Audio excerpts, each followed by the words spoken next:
Everyone, the most amazing thing has happened in Tribes 3. There is a video I was going to make called What I Most Want to See in Tribes 3, and instead, I get to make this video. Rather than shouting helplessly into the void, I get to make a video that is a jubilant celebration of this game. Ladies and gentlemen, it is my great honor to proclaim that after 19 years of waiting, Ball is finally popular in Tribes, and I want to talk about that. First, I just have to awkwardly gush about how exciting I think this is. I have been waiting for this day for, it feels like forever. I mean, back in 2010, if we look at these, cringe-ass photo bucket images I saved, I was trying to con people into playing organized Ball using the remnants of the Tribes Vengeance community. Would you like to know how that went? For some context, here is everyone interested in playing Ball when the game released in 2004.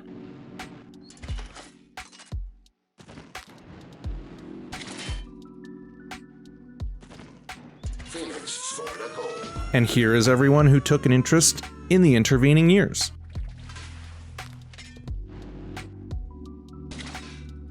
Yeah, that's how it went. So what am I talking about here? What happened?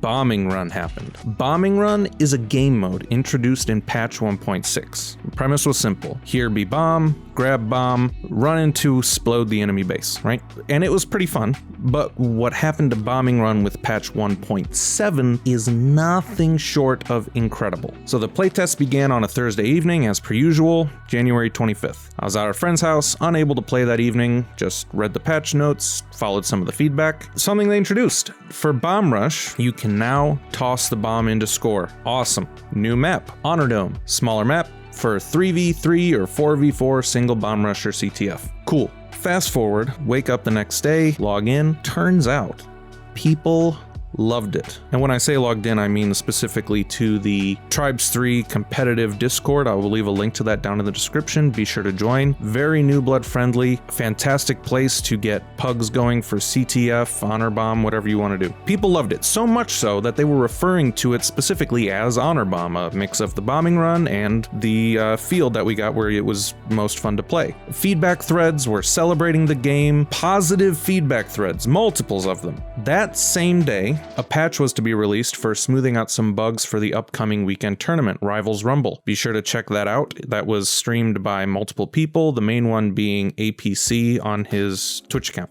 Both of those videos for the NA tournament and the EU tournament respectively are still available to rewatch. Highly recommend going to see those. Anyway, that patch also added 4v4 solo bombing run as its own queue, and it was called 4v4 Honor Bomb. Within 24 hours, a game mode that had previously been viewed as an alright, pub-friendly alternative to sweaty CTF transformed into a community darling that was implemented into the main game. CTF does not even have its own queue. This is awesome. And completely justified. Honor Bomb is awesome. Now, something that I had not considered before all of this when I was going to make my initial video was the actual potential for the game. I'd always hoped that it would be fun and made even more so with organized play, but now, seriously, now I'm thinking, could Honor Bomb take over as the primary esport for Tribes?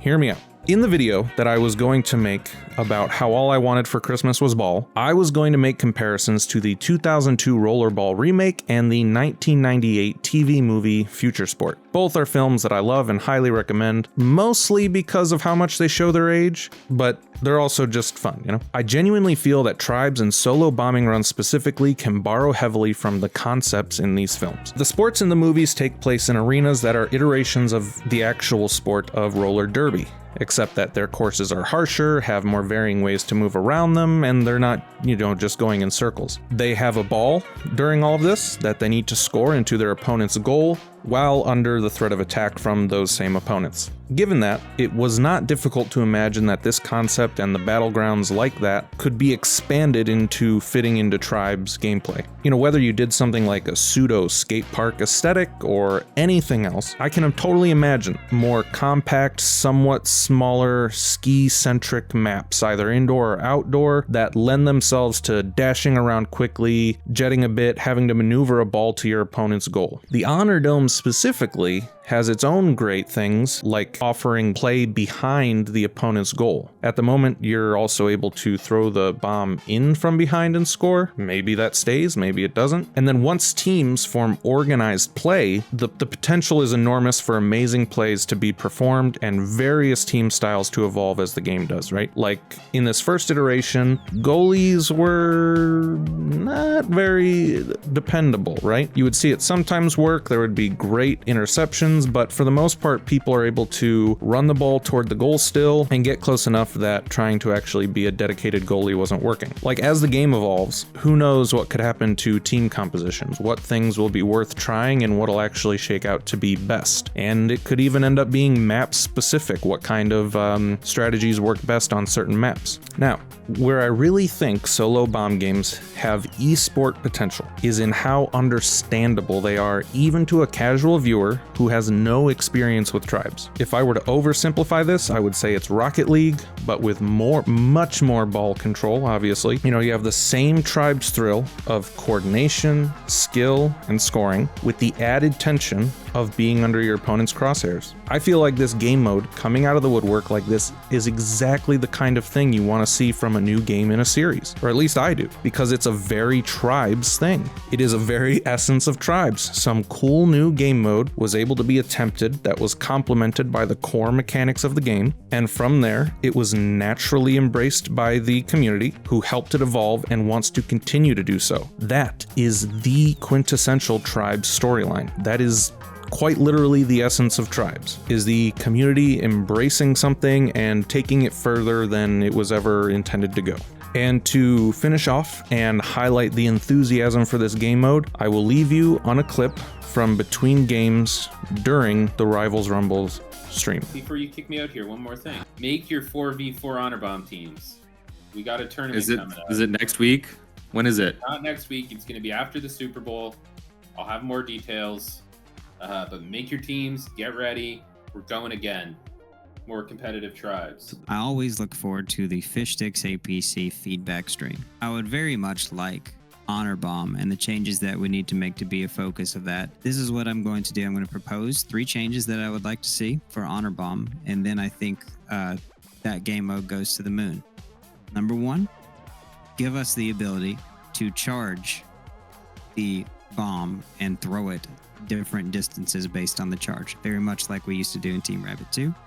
Give us the ability to do one-timers, right? Meaning if I throw to my friend Fish Sticks and Fish Sticks is holding his flag toss button, it will just slap it, right? That's a change.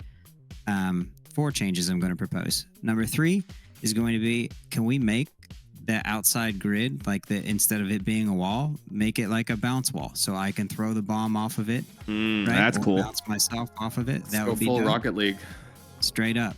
And then number 4, give us the ability to recall in midair. If we can do all those things, that's going to be the most fun I'm going to have ever in T3.